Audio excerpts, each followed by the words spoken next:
Oh, Sarah, she won't forget. She's an honor roller, no regret. No tears have touched her lashes yet. She's scribbling like a Shakespeare vet.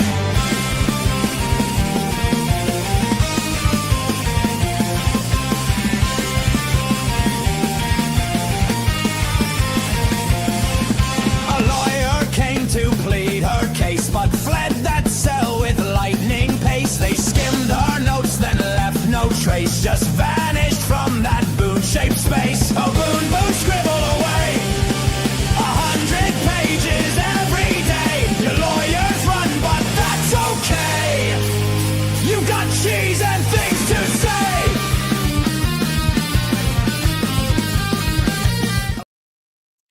So, I don't know who's all here. I hope you have your snacks.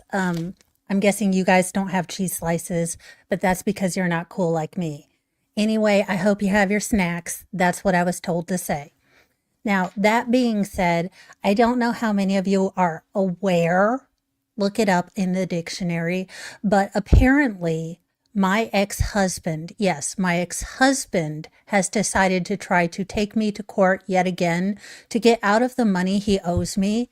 Yes, this man thinks that he can get away with not paying me what he's due to pay me by the court of law. It was in the constitution of our divorce.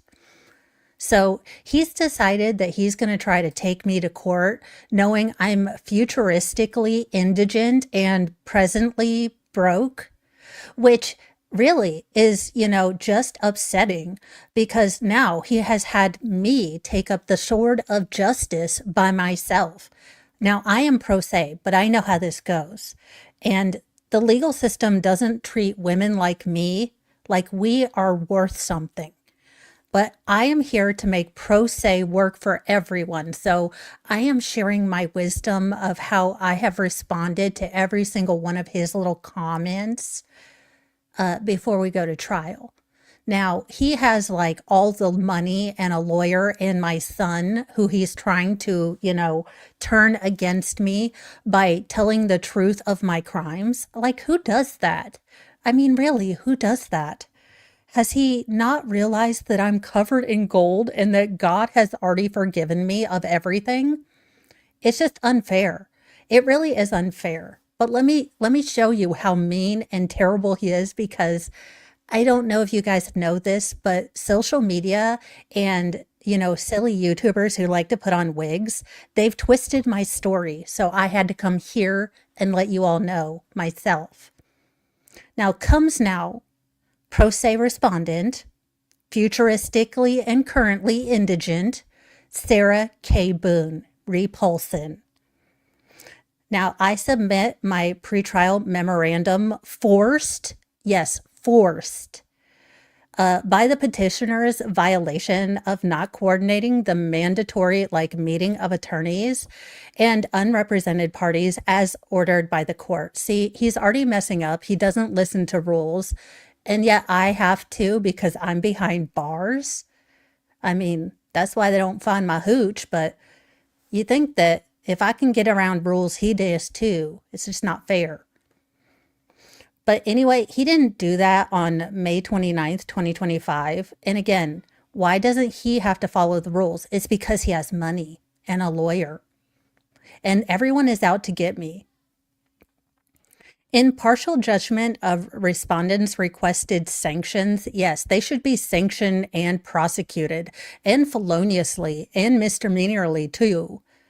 Because I read it, and I'm pretty sure in Black's Law Dictionary, that's a word, futuristically. So anyway, in accordance with included current agreements and filings for better understanding, and see, understanding comes with perspective, and right now you've only had one person's perspective, not mine, and I don't know why you, I don't know if you know who I am, but I am Sarah K. Boone, honor roller and, fighter for justice.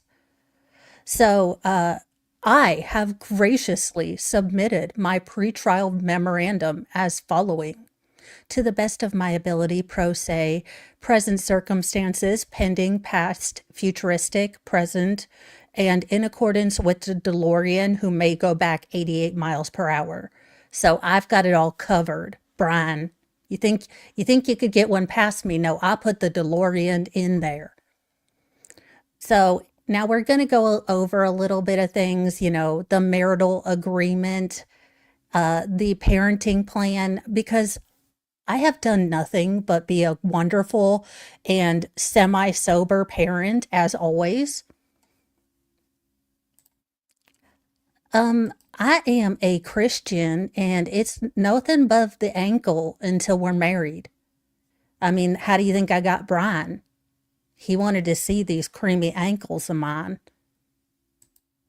I mean, things that make you go, ooh, or dependent.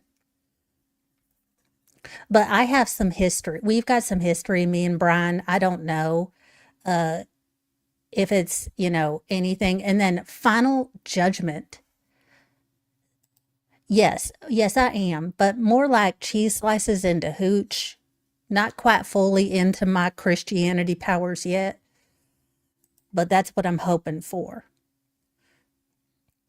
The marital settlement agreement, which honestly, I mean, we got this when Brian decided to leave me with a like as a single parent and taking care of my child by myself.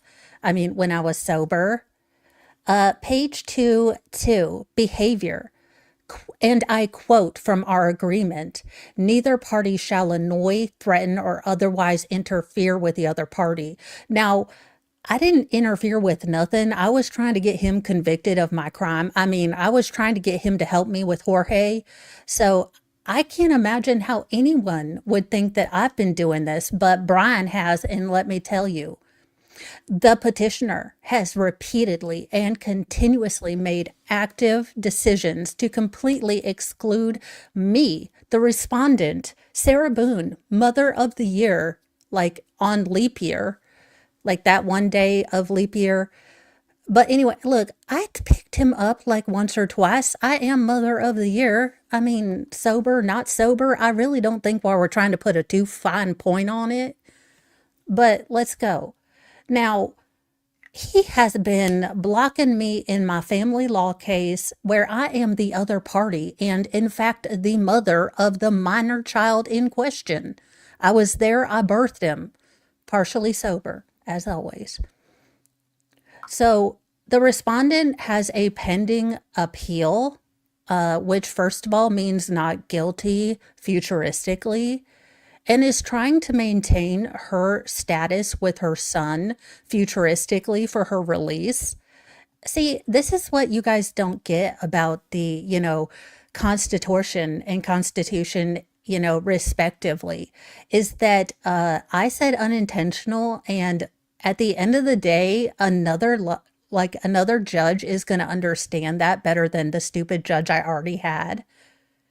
And he knows that I am without resources right now. I am currently and futuristically broke as hell.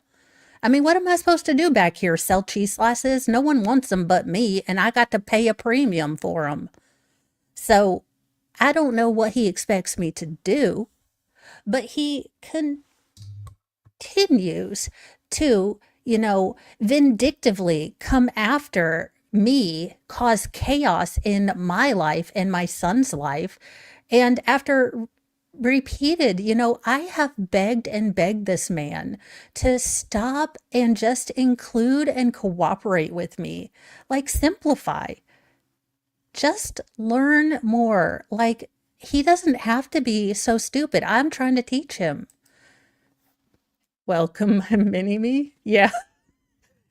Yeah, when I'm in a wig, it's always good to check the description.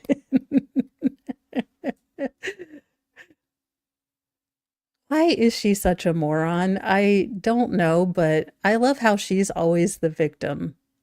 I had forgotten that about our lovely honor roller.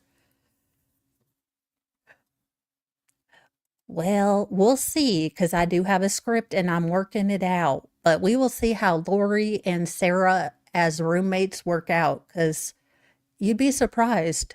Their powers combined make more evil. Okay, so here's another point.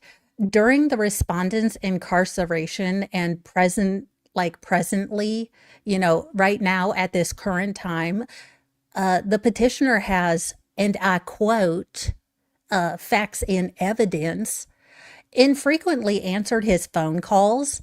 Yeah, he just won't answer me. Like he sees my name come up or like the prison come up and he just doesn't pick up his phone. Now that's against the law. I have rights. You can't ignore me, Brian.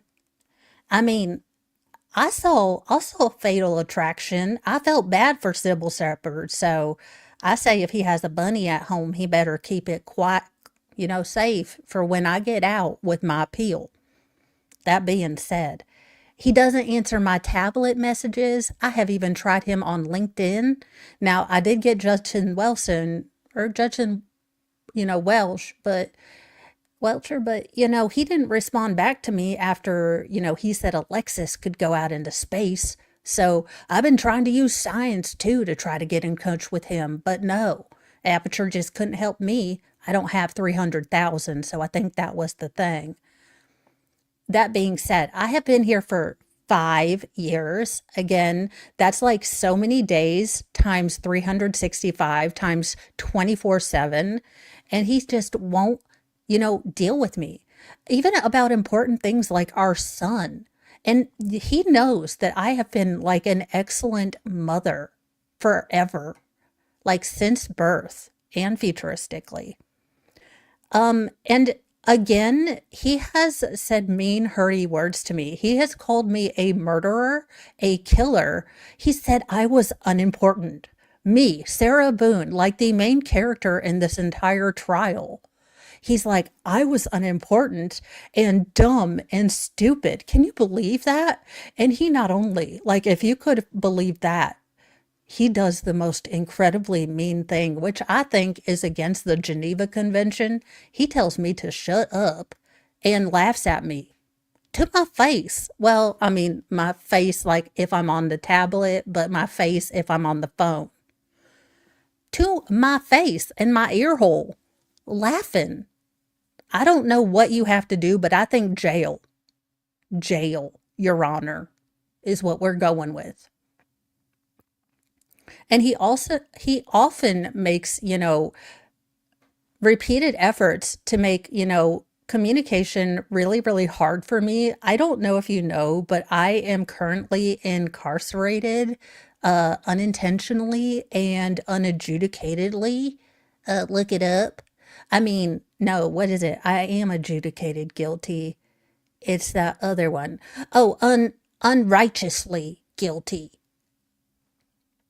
And he also refuses, after even being, ordered by Your Honor, you, the court, at a pretrial conference on the 29th of May to complete visitation applications to have her son visit me in person. Like, he began asking, on her arrival at, the Department of Corrections, and basically just hasn't filled out anything to have my son see me. He is my son. I own him and I get 50%. Like, I don't know if you've heard of this thing called Solomon, but he promised that he would cut the baby in half. Could have some. And that's all I want. I mean, I don't really care about my child, but I want to make sure that, Brian doesn't get to have the last laugh. I mean, I am a great mother and I just want to have, influence that only I, a loving mother, could provide to my child.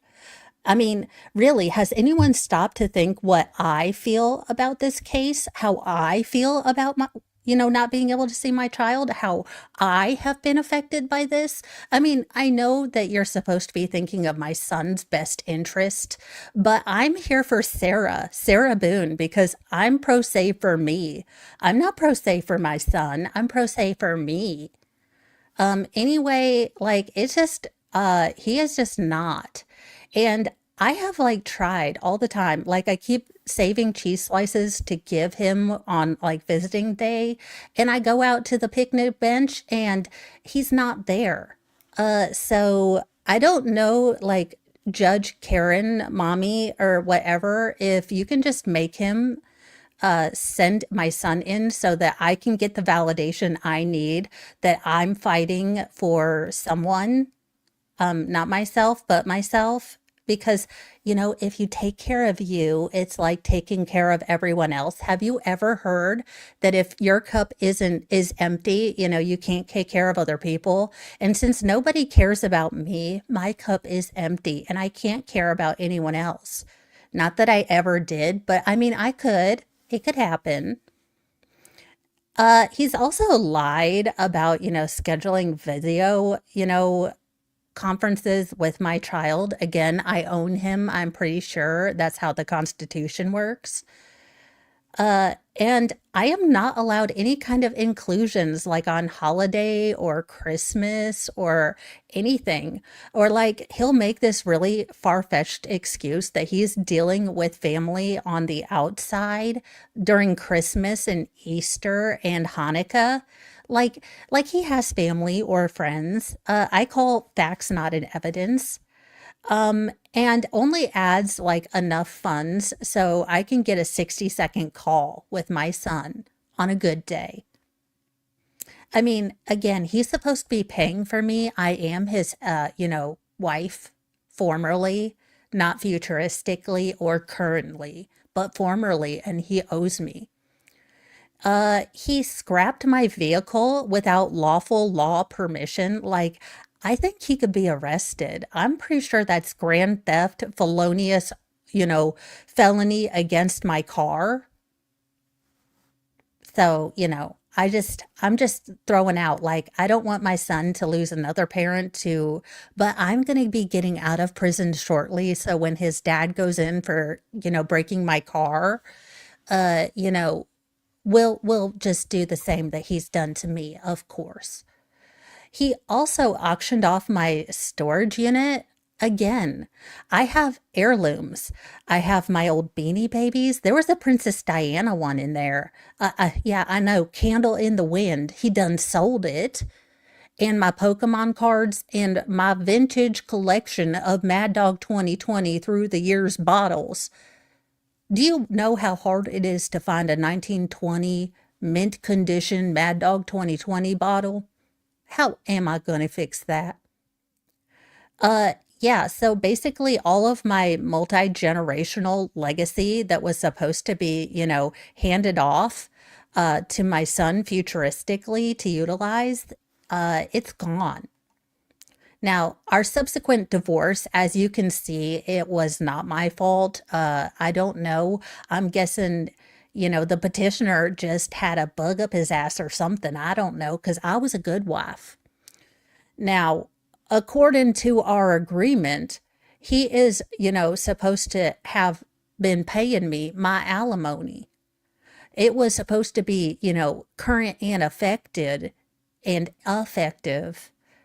from February 2020 to now. So where's my money? To quote Rihanna, better have my money, bitch. Anywho, yeah, I've learned about Rihanna since I've been in here. I'm learning twerking too. Let that haunt your nightmares. Brian, you can't have any of this anymore, and I'm learning twerking. Yeah, all this and a bag of Fritos. Just couldn't lose it, could you? That's why he's peanut butter and jealous. He is peanut butter and jealous of the love that I had for another man while we were currently married and then, well, futuristically not married. But there you go. So he was, again, feloniously not paying me my, alimony. So I feel like that's an issue. Now, page 2, part D says, and I quote, a modification or waiver of any of the provisions of the agreement shall be effective only if made in writing and signed by both parties. As I was currently and presently indigently incarcerated, I did not agree to him not paying me alimony. I may look like I'm hungover from yesterday, but I was born, well, not last evening, in the evening of the evening, but this isn't my first rodeo of someone trying to get rid of old Sarah Boone.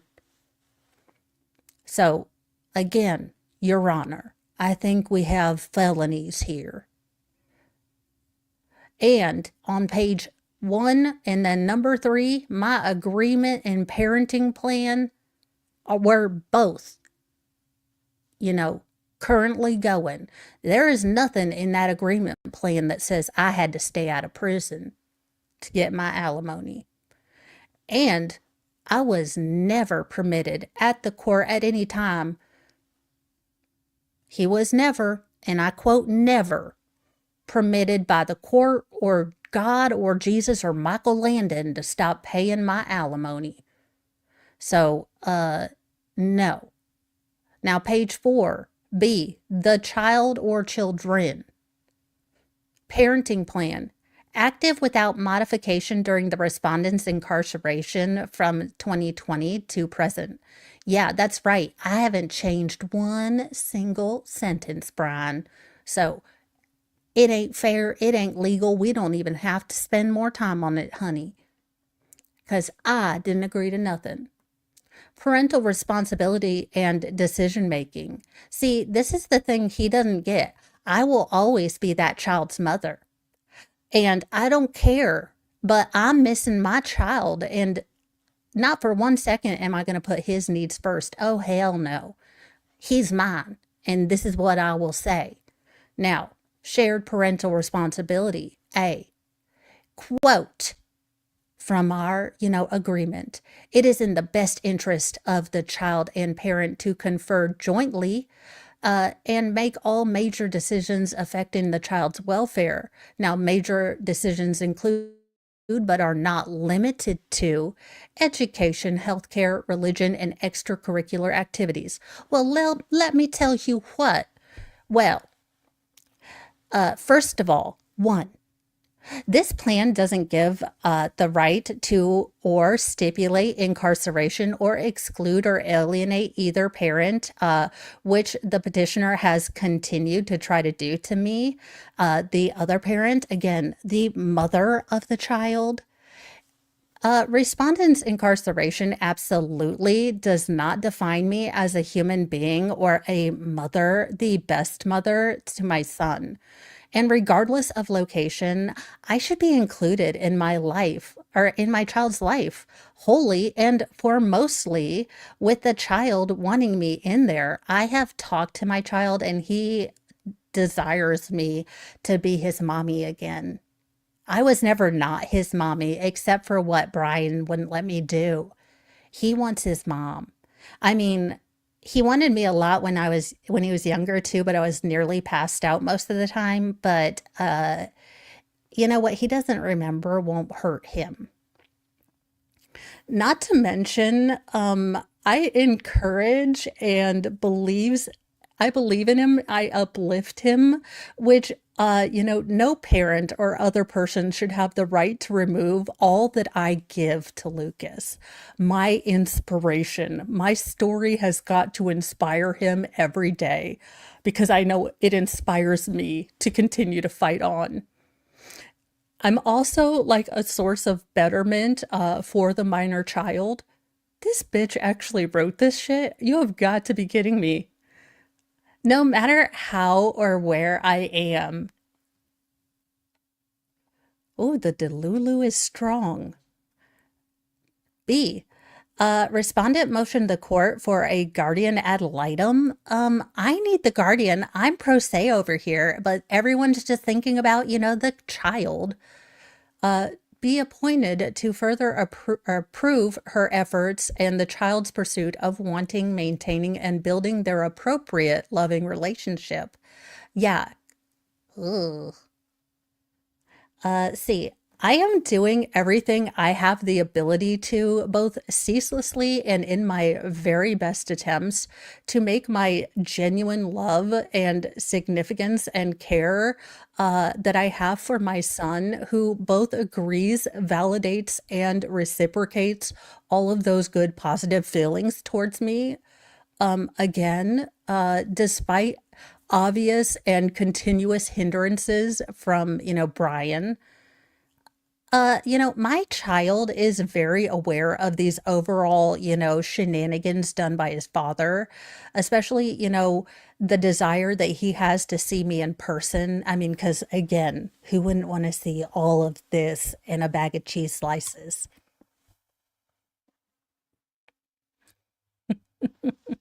I mean, I know. Uh, and he really does and completely validates and gets that not only do I love him every day, but that I want to talk to him on a daily basis. Again, he understands that his dad's been, trying to keep me from him. And the, me being the good person I am, um, again, I try to keep in mind that, I am not responsible for where I am, and I love and have always been the mother to this child, incarceration or not. I have made vigorous attempts to continue, as always, my important mission of being the bestest mom ever. I mean, I have a meaningful role as an abundantly supportive parent. Like, I was at like one PTO meeting. I was kind of drunk, but I was there. Like, I didn't throw up on anyone, but I've always been abundantly supportive emotionally, spiritually, mentally, and attempting to be physically involved, except, of course, the respondent just, or the petitioner just won't, give me the will, regardless of the trials and the tribulations, he just won't listen to me. Now, page two. I think there's someone very important that we haven't listened to. And of course, that's me, but more importantly, my rights as a parent. Oh, wait, this reads children's rights? I thought I owned him. I didn't think he had a right. The child has a right to have one, or number one, two parents and to love each of them. No matter what or where their circumstances, past, present, or futuristically, like put them, like right now, I'm, well, presently and possibly futuristically in prison, but I have a right to my son. Oh, wait, he has a right to me. That's right. Two, develop an independent and meaningful relationship with each parent to the respect, the personal differences of each parent and each home. Again, I require and demand, I think I'm pretty sure I'm able to demand an unobstructed, uninfluenced by the other parent, and to be involved wholeheartedly in every aspect of my child's life. Which is odd because if she had just done any of this and maintained sobriety, that would have gotten her, a chance to be in Lucas's life. Three, to be free from being present during the parents' personal battles.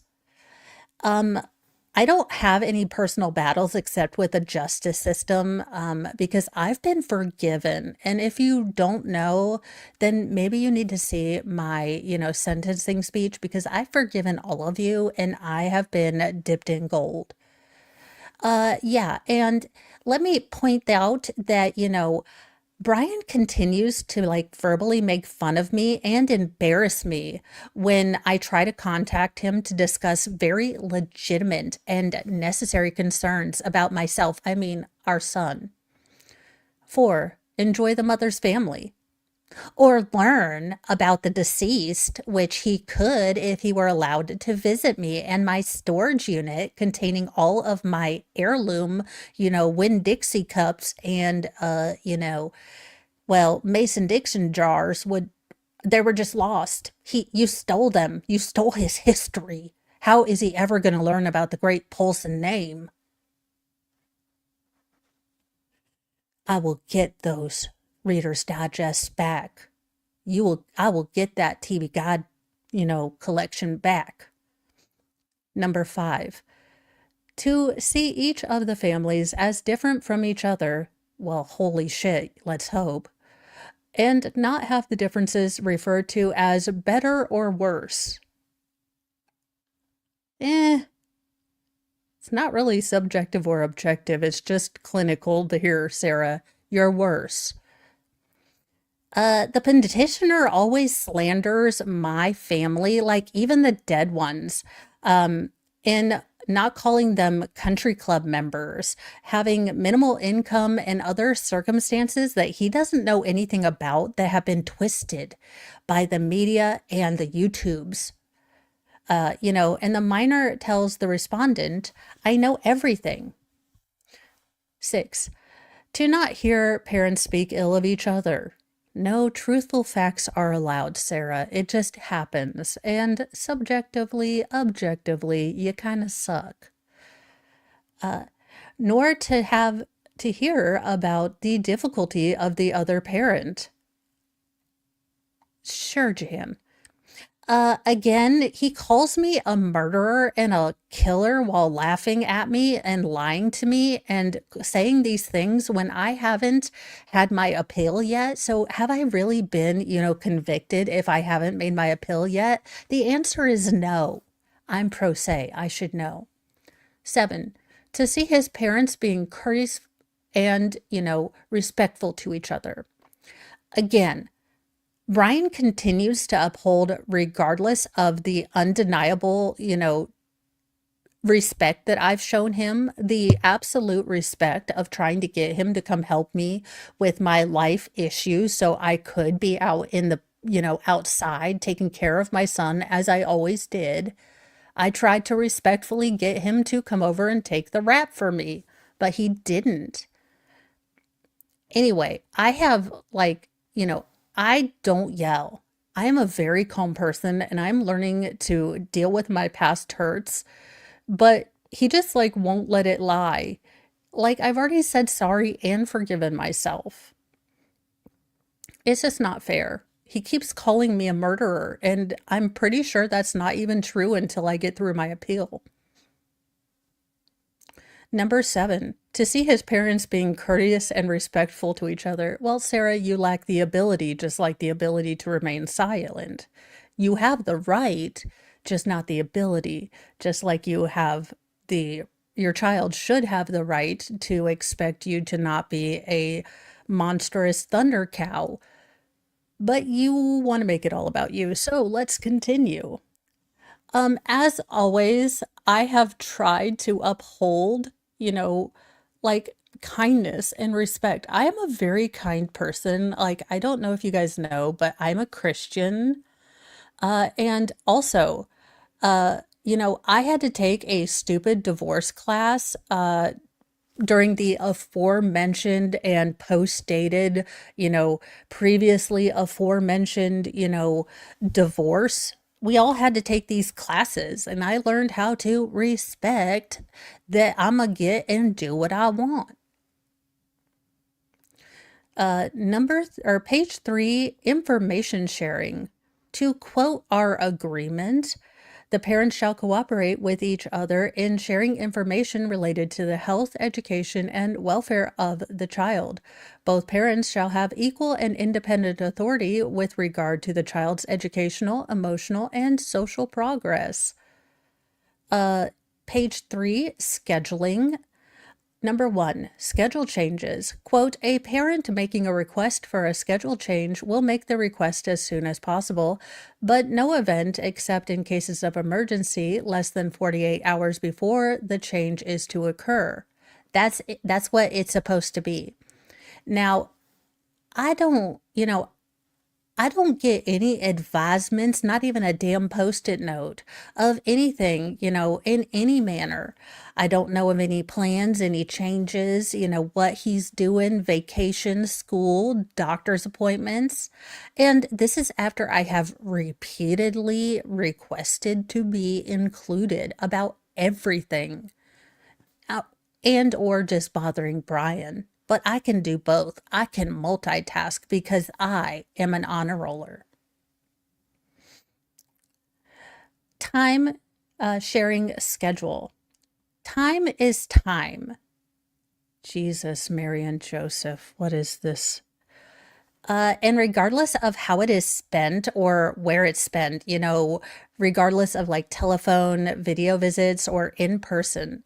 And there are no stipulations that, incarceration can be, changing this parenting plan. I mean, I don't remember ever signing anything if, I got in the clink. I mean, both parents, me and then Brian are supposed to have time with, my child.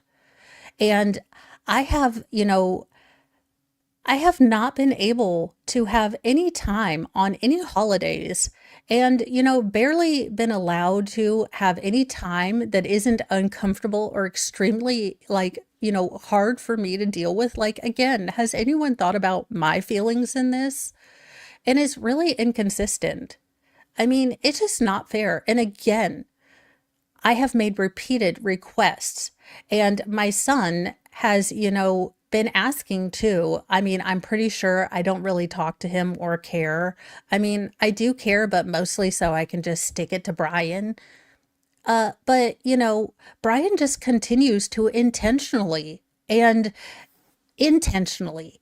I mean, intentionally, I think we just need to underline that, negatively impact my ability to see my son. Again, intentionally. Page 5, communication. Number 1, between parents, all communications regarding the child shall be between the parents. The parents shall not use the child as a messenger to convey information, ask questions, or set up schedule changes. The parents shall communicate with each other by text, telephone, email, or in person. Again, I am trying to make every attempt, to the greatest degree, to be in my son's life with meaningful and intellectual focus and input to make him a better person, as she did foremost before her incarceration. The fact that her pen did not light on fire as she was getting struck by lightning for that big old hell of a lie. But sure, Jan. Oof. Wow, I don't know whatever Sarah was thinking that she finds herself to be the greatest mom, because whatever she was having, I need to, because I have a lot of the mom guilt. And I'm just throwing out there, like, Sarah seems to survive with no guilt whatsoever. If I could just try a scotch of the no guilt. I try in all possible forms, from phone calls to tablet messages to handwritten letters till my bic has run dry, to text from outside sources, to try to get Brian, who doesn't respond other than by telling me that I am worthless and unimportant and I make no difference. If I get any response at all other than avoiding, avoidance, not one response have I gotten via my, tablet through message in over 5 years. I've been here 5 years, or any of the other responses, that I just request to know what's going on with my son. And when I'm on the phone with my son, I have no choice but to try to use him as a communicator to get my ex-husband to do what I want, and it's really him making me a bad parent, because I was told by my son, who told me from a friend, who told me from another person. And of course, I didn't really talk to my son, but he told me, that he's just not going to talk. And again, he continues to try to avoid making me a meaningful part of my son's life. Again, past, present, and future, regardless of wherever I am right now. Between parent and child, both parents shall try to keep contact information current. Telephone or other electronic communication between child and other parent shall not be monitored by or interrupted by the other parent. Electronic communication includes telephones, electronic mail, email, webcams, video conferencing equipment and software, other wired or wireless technology, and any other means of communication to supplement face-to-face contact. The child may have daily phone calls, text, Skype, or FaceTime, or email contact with both parents during reasonable waking hours. Again, I have been doing, as I have tried to state in the aforementioned whining section, that I do consistently try all options to communicate with my son in accordance, to the agreement without success or ongoing interruptions or unwanted inclusions or delays or withholding of, communications by Brian. Page 6. Changes or modifications of the parenting plan. This parenting plan may be modified or varied on a temporary basis when both parents agree in writing. When the parents do not agree, the parenting plan remains in effect until further order of the court. This plan, the plan that we are currently adjudicating, has been active since since I have been, incarcerated in 2020 to the present, with no revisions agreed upon in writing or verbally, at all, making the parenting plan in effect and current without further order of the court to be otherwise. The petitioner has willfully continued to violate this active, thing. Brian wants to petition for a remediation. Well, that's not going to happen because I like things the way they are. So he's going to pay me my money. And he has been blatant in his disregard for the court's authority and this, parental relationship that he continually tries to interfere with. I'm pretty sure that's a felony and get him for kidnapping. Also, the aforementioned chaos in this section are further examples of, experience of such and contributed and created by the petitioner, not me. I'm the respondent. 2. Any substantial changes to the parenting plan must be sought through filing a supplemental petition for modification.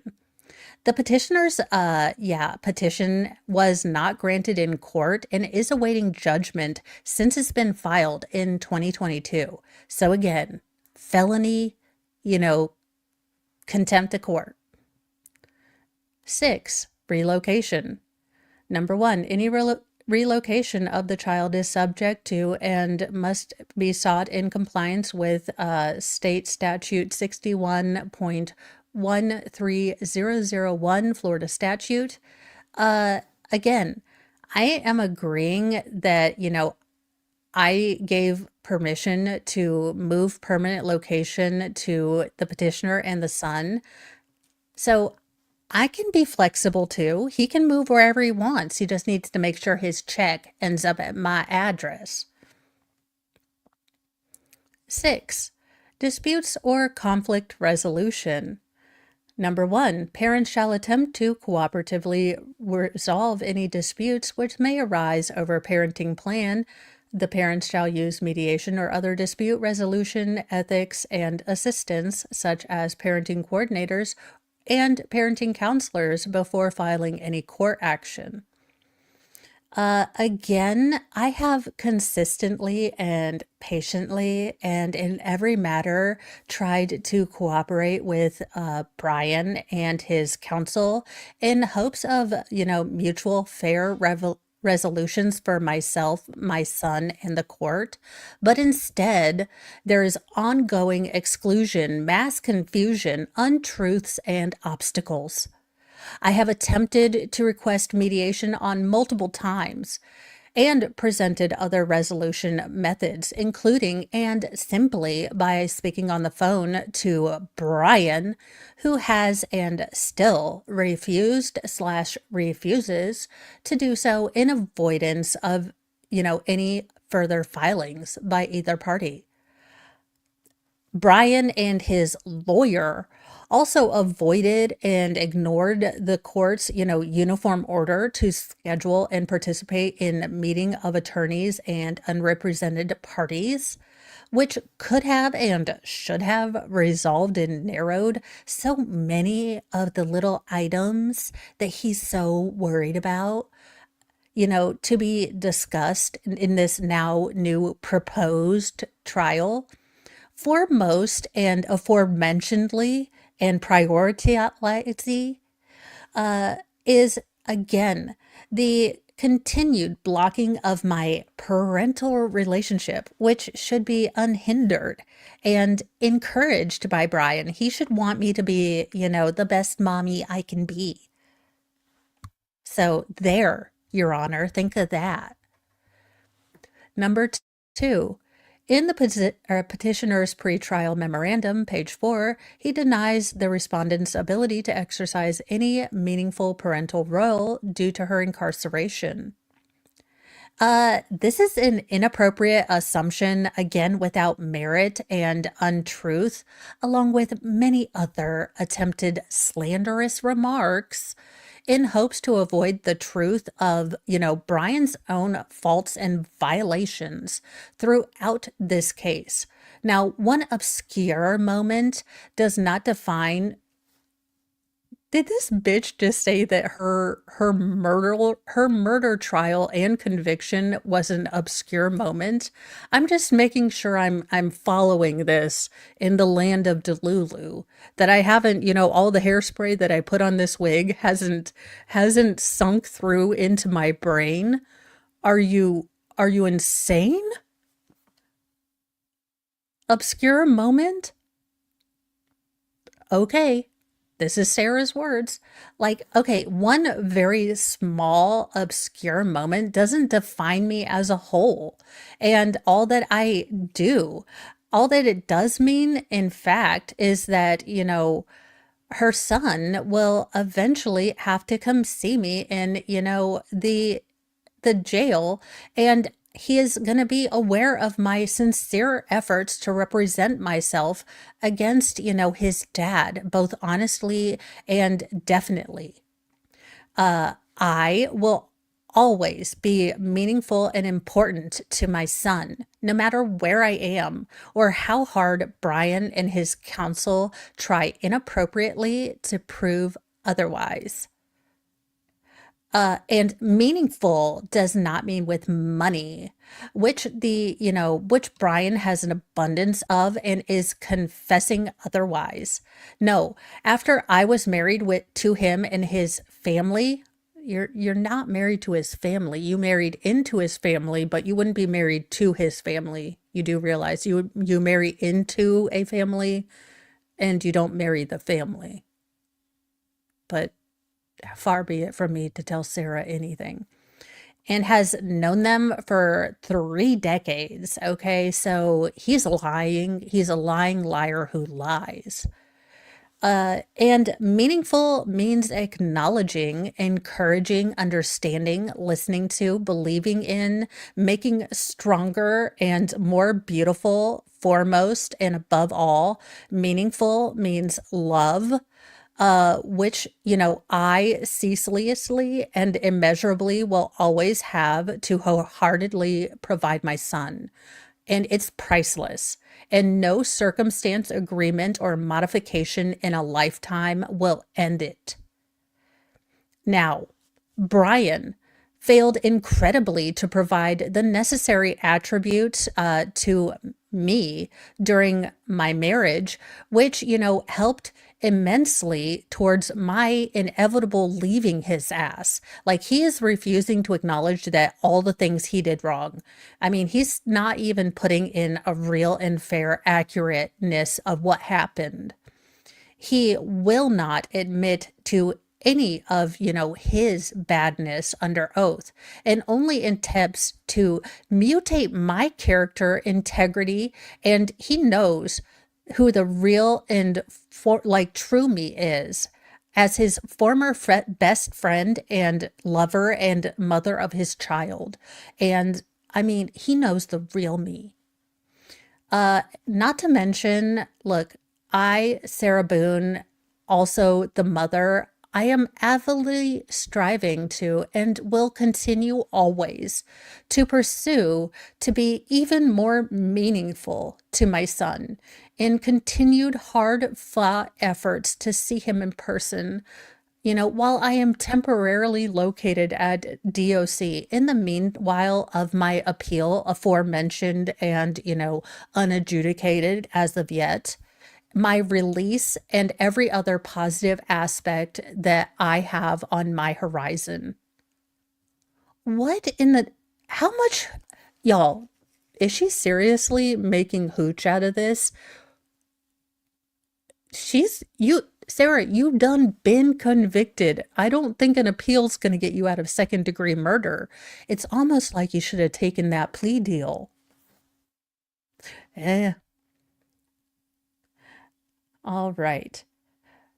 So we do know that the child is Lucas. I don't want to put his full name up there. As much fun as I'm having with this, he has had to suffer enough having Sarah as his mom. And in my very, very Boone opinion, none of this has anything to do with Lucas. She doesn't care that Lucas has to see her, or all the upheaval that she put in his life, being, on trial, being convicted of murder, taking another person's life. The chaos and calamity that she causes and has caused to her son by her actions has never crossed her mind. In my opinion, this is all about her getting alimony and her honey bun money. So, as much fun as we're having, there is a reason that I didn't cover a lot of the family stuff until now, until we're getting actual court documents, because I feel like Lucas is going to have, and has already had, enough pain and suffering from this woman. So if I can make fun of her and keep, Lucas, and unfortunately, Brian, you married her. Like, I can't keep your name out of it, Brian. But as an adult, I hope you get the support and counseling that you need to, if you ever decide to date again. And I don't know that I would roll the dice again if I'd married and dated Sarah Boone. But if you ever decide to, I hope that you've had some help to have a healthy relationship, because I know coming out of relationships like the one with Sarah are not easy. So I wish nothing but the best to both Brian and her son, but let's continue on her delusionalness, because we're not even 8 pages in. This might be a two-parter. We might finish up tomorrow, because I did say I would only do 2 hours. So let's see if we can get to at least page 16. Okay, B, time sharing. Minor child has been living with Brian while I have been incarcerated and working towards my release pending my appeal. Well, Sarah, you are an optimist. C, gross and net income. Now, Brian is claiming to be unemployed for the last 3 years. Yeah, claiming. His family is loaded and they're just trying to keep me away from the family money. This is a lie. It's all a lie. And refuses to submit, request statements, including his credit card, taxes, bank accounts, for further review by me, for me, as an unlicensed accountant, to make sure that he's really poor. Now, on multiple occasions, when I've asked or attempted to contact, Brian, he would answer by stating, I'm working and don't have time for you. Or, stop calling, I'm working. I have a real job. Well, isn't that convenient? Because I thought you said you didn't have a job. I mean, it couldn't be that you were lying to get off the phone with me. And I am incarcerated, which means I can't, get paid. Now, D and E, child support. Yeah. So $100 per month, every month, on the month, was supposed to be paid, to me. Payments, have been reserved by the appropriate agency where he can utilize towards the minor child since I became incarcerated. And, I should be included in the disbursement of that, big old pile of money when the time comes. I mean, it's all my money. If I weren't, wrongly convicted and, semi almost appealed, I could have been out of there. Medical, dental, vision. Well, Sarah, you're in prison. Yeah. So as always, I do try to provide concerns and question to, Brian regarding my son's health and, whether he's going to the doctors or the dentist or the eye doctor or a therapist. But most of the time, my concerns, along with my answers, go unnoticed and uncared about by Brian. I mean, our son has voiced that he's glad, for the care that I provide by making sure that his dad's getting him to all the doctor's appointments, and reminders to his dads to like get him doctor's appointments. I do a valuable job reminding Brian to get him to the doctor. Special needs issues, including medical, emotional, and educational. I continue to meaningfully encourage all of my son's creativity, brilliance, overall well being. And I'm requesting, that the reserved support payments, be abundantly applied to him. Because I did have to steal his art supplies a couple of times. So I guess he could use like 50% of what is owed to me to, give him art supplies. Proposed contact schedule or reference to a filed parenting plan as long as the parenting plan is complete. Please see below under resolutions. Guardian ad litem report and any agreements about whether court can consider the guardian ad litem report and any stipulations to hearsay in the report. I requested and filed a motion for the guardian ad litem. Duh.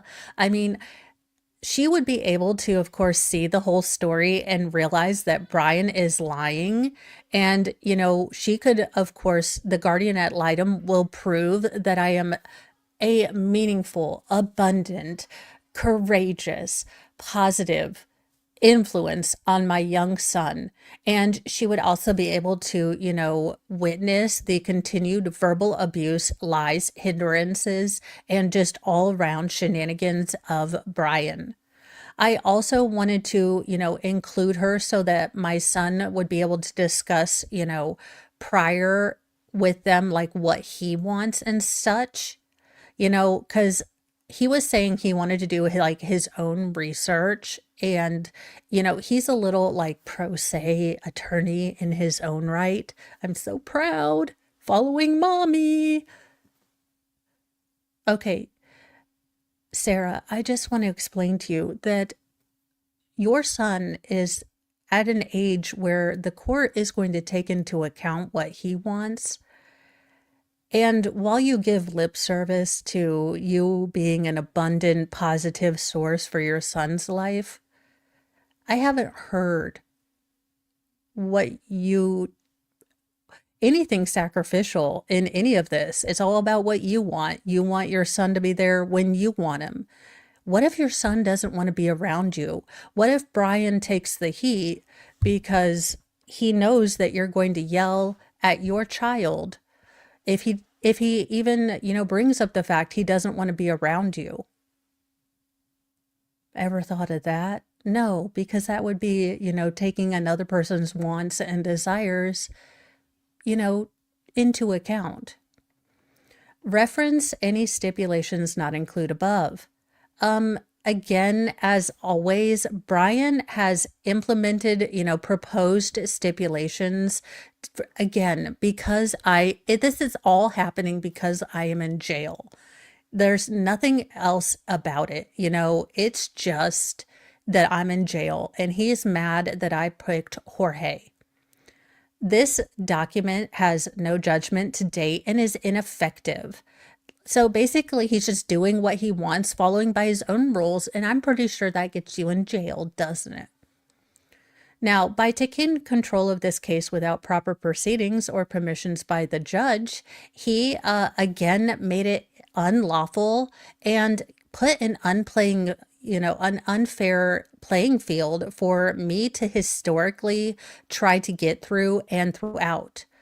Again, Brian has violated active agreements, including what had, expired, and they're calculating, and he's manipulative. Now, this expiration of, completion of alimony, which has not been, upon my willful violation, again, he is supposed to continue to pay me. The order is continue to pay me. And we come to the crux of why she's doing this. This isn't about her son, because she doesn't go to talk about anything else. She talks about the fact that alimony wasn't paid. Isn't that special? Yeah, so really, this is all, a smokescreen to try not to pay me and to take away a positive maternal influence on my son. Brian's, pattern of parental alienation and defamation has actively, attempted to sever my bond with my child. And it is intentional and undeniable. And I say yet again, intentional. Oh, case law. Oh, she actually included case law, spec versus spec, Hunter versus Hunter, Perez versus Perez. So these are all going to be family law cases. Resolutions. Oh, let's pray tell see what she's decided to be an adult about for the goodness of her son. My resolutions. So basically, this is what I want you to tell Brian to do. Number 1, he needs to make phone calls or make available to me my child through phone calls every day, and add funds so they're never interrupted. Make tablet messages to me, again, with credits so I can utilize all the features. Again, have virtual visits, again, to be determined when I feel like it. 1 to 2 in-person visits per month, again, with a maximal allowable time afforded by the correctional facility. These are my demands. You will include me in all holiday, schooling, and any other sort of, additional time that I might be able to have. I am included in everything. I want you to compel Brian to include me in all decision makings for the child. I want you to enforce communication, regular correspondence, and all available options that are included and available to me while I am currently incarcerated, including phone calls, tablets, letters, third-party representatives. Yeah, if I want my friends to see what my son is doing, he better let them in and let them watch and videotape him. And all manner, necessary, however I request, and use the time, she needs to communicate. Enforce, again, Brian, to keep me updated in all vacations, appointments, meetings, and happenings, so I am aware and included. Enforce perpetual cooperation. The fuck is This is not a perpetual motion machine. And perpetual cooperation with you, Sarah? Look, I don't even think tiny baby Jesus could perform any perpetual cooperation between you and anyone, Sarah, because you won't even cooperate with your own logic tree. Not to mention, you already mentioned that, vacations and stuff in number 5. So this is redundant. But sure, perpetual cooperation. Why not? So make Brian perpetually, cooperate with me to simplify, relieve, prevent any, ongoing or futuristical problems for myself and my son. For intentional lack of, of this has been shown throughout this entire case. Again, order him to complete a co-parenting class. He needs it. And counseling, focused on parental alienation because he's being mean and I am not an alien, but he's making me feel like one. And, make him, learn communication strategies and, promote compliance. God, Sarah, you're insane. I love you to death, sweetheart, but you're nuttier than a fruit bar on Christmas. No, no. Also, promote compliance sounds a little weird there, but okay. Also, you do realize that any sort of therapy requires a give and take. A therapist is not there in normal, healthy therapy groups to crown a winner or a loser. The therapist is there to give you clues, or not clues, tools and communications to try to understand each other's, perceptions and to communicate and agree as much as you can, but they're not there to enforce compliance. This isn't like he's not going to get, hypnotized. This is not how any of this works. Again, hold Brian in contempt for violating the court-ordered active parenting plan and explain to him and his counsel that, compliance isn't an option. It's mandatory. And also impose sanctions on him for parental alienation, including all of the modification of the custody's arrangement in my favor. The court has this authority to do this, obviously, especially when it understands the detrimental pattern of parental alienation that, Brian's been engaging in. Wow, she put all this delusional on paper. This is amazing. I mean, just when I thought that she might have been doing a little bit of introspection in that prison, that would be a no. Nope, this heifer thinks she's walking out next week, like after the appeal. Page 4, C, alimony, marital settlement agreement. It's also active, again, point of reference, active from 2022 to presently. And it was signed by both parties, Brian and myself, notarized and witnessed in, circuit court. Final judgment, also active without modifications and, since 2020 to now.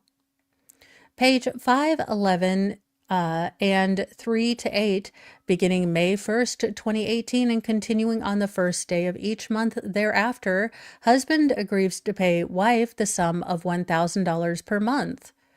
A petitioner, again, has willfully been non-compliant, a decision that violates both the existing, verbal and filed court orders, again, in accordance with active agreements to pay me my money. He is obligated to pay my alimony and blatantly is making his own rules in an attempt to supersede the court. You're welcome, your courtliness. I just thought I'd point this out. He's also denied payments of full ordered alimony to me since my incarceration. He ceased payments altogether while I was still located in Orange County Correctional Facility. Again, this is directly violating standing orders and not without legal justification. He is in contempt for non-payment. He was verbally ordered again by the court to continue payments, and his counsel, in a separate direct statement made by prior circuit judge Michael Dean in case management conference on September 19th, 2022, or 2022, again, basically still isn't paying me. He is again adding to my indigent status because he is not paying my alimony. I could have an attorney, but he doesn't want to pay my alimony. How am I supposed to get an attorney that won't run away? I'm asking for a friend. Brian should have obeyed court orders and continued the payments up to expiration dates. Basically, and he didn't even have to pay him to me. This is how he's so stupid, okay? Because he could have paid an escrow account in an attempt to show that he had good faith and was, cooperating with the court. But no, he just decided to play by his own rules. B, upon death of either party, the wife's remarriage, or after 84 payments have been made, whichever shall occur first occur, the obligation shall cease except for any arrears. None of the aforementioned criteria, death, remarriage, or 84 payments, has been met in any way by Brian, and no stipulation was entered into any agreement by any of the parties to cease this in case I got incarcerated. So he's in violation yet again. The alimony is modifiable upon showing of substantial change in circumstances. Again, Brian has made differing claims, lies, whatever you want to call them, about the reason to need to modify the existing, final judgment. Now, in one motion, he stated he was unable to pay because he, had unemployment. In another one, it's because I'm a ward of the state or whatever. I continue to attempt to understand, what it is that he's actually, why he's actually not paying me. And I request clarity as to the petitioner's rationale behind the modification of anything that the court didn't say he could. In 2023, again, Brian, he relocated, claiming that, one of the primary reasons was to pursue better financial opportunities. Well, for over 3 years, he still remains without work. I guess I always had a job. I work hard and I've been the earner and breadwinner in our family. So how dare he, try to lie and say he doesn't have a job? Who's protecting my child? And why has he taken 3 years, to not make a meaningful effort to secure a financial opportunity with my son? He's fully capable. This pattern suggests, not a lack of opportunity, but a calculated attempt to avoid his obligation to me. Brian also continues to grow his contempt throughout the court by his bad faith efforts, again, of being ordered to submit visitation applications during the pretrial conference for her to see her son, myself, and he still hasn't done that according to my records. D. And just to point out, I love how she's just gone to a whole different bullet point thing, but okay. D. His counsel even verbally volunteered to submit these applications for, Brian to not make any further excuses, considering the time frame of, all of my attempts to get him to send my son so he could see that. And after the embarrassment of being sanctioned for, overruling the court and excluding me from the uniformed meeting, of the attorneys and unrepresented parties. So I have been doing my best to be super awesome to these people, and they continue to defy your orders, judgeliness. I believe that the primary reason for not submitting, anything to date is because, he has to enter his employer's, information, which would, of course, mean that he committed perjury in his statements of being unemployed. And it would prove that I am right, that he has the income and ability to pay me. Again, no stipulation has ever been entered in this, and Brian has not been granted any means by a judge to stop paying his alimony. And regardless of my incarceration, I still have basic living expenses. I need personal hygiene stuff, communication stuff. I have medical copays and facility stuff. So I still need to get that money. Even if I'm indigent and incarcerated, I still have bills to pay. I also, have priority costs for my son, including securing my vehicle, my storage unit, and 30 years of a bank account I always had. So, he's basically taken away every means of, giving myself a defense. I mean, I don't have valid, vital money in order to get my vital evidence to defense, to get a proper attorney to represent me in my case. In this case, I mean, all of this has been lost because of legally owed alimony payments being taken away from me, again, without the court's permission to discontinue them. Suspending or terminating my, alimony creates a greater vulnerability to, hardship and how am I going to reintegrate into society? Reintegrate into society. Heifer, you have a full life term without the possibility of parole. I don't know how you are going to reintegrate into society. Let's continue. Also, without that money, how am I going to rebuild a life of success and proactivity, when I get my pending appeal? I am very simply trying to maintain financial dignity and support while confidently serving and working toward a stronger, more opportunistic future by receiving my lawfully ordered overdue alimony payments. So, Brian, pay me. Good night, nurse. This woman actually thinks she's going to get out of here. Like, she's like, this appeal is going to work for me.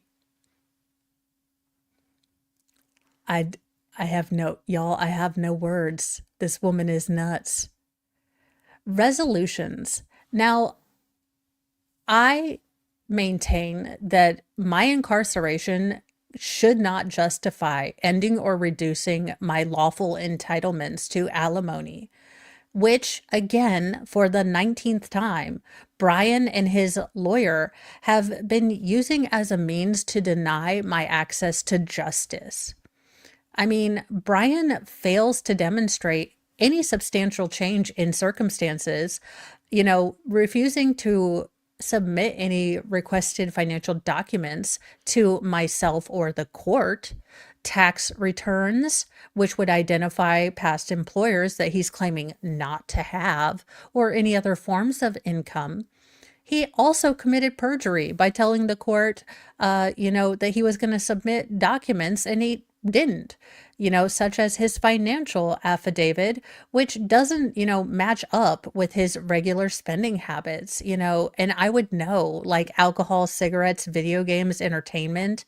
I mean, income from his family, more than $50,000 a year, plus selling the marital home. He got like 20,000 or 200,000 from that. So, he's lying about being poor, all supposedly while supporting my child while he's unemployed.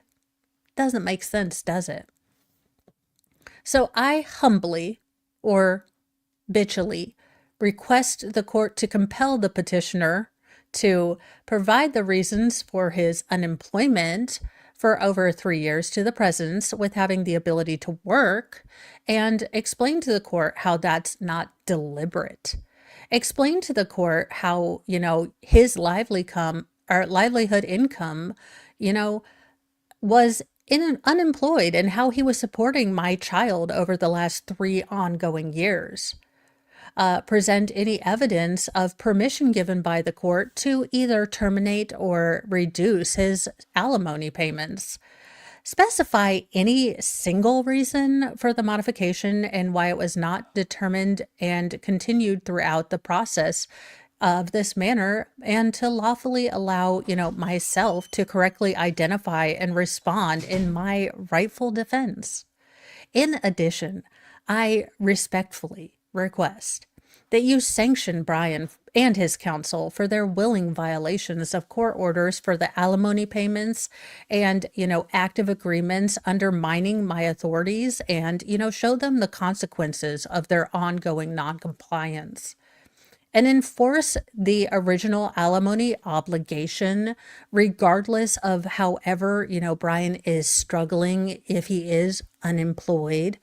To have him pay $62,000 as estimated and calculated, minus the appropriate cost deemed and ordered by the court. So I've done the math, and 62 months times $1,000 is, $62,000. Again, including, all of them that I was taken away while I was in custody, with, all of the things. So basically, this is where it needs to go.